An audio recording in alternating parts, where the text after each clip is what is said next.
Hey everyone, in this video I will show you how to send a snap to everyone at once. So for that guys, first of all you have to open the Snapchat application. Now here take a snap.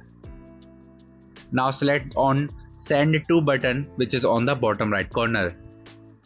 Now you need to select on this plus icon which is on the top left corner. Now you need to select all of your friends and whichever that you like. After that you need to select on the top of the screen where you can see choose emoji section. Here you need to type any emoji and then select on create shortcut.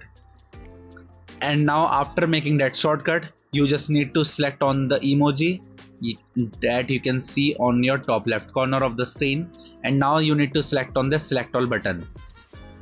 And that's how you guys can successfully send a snap to every friend of yours on your Snapchat account at once.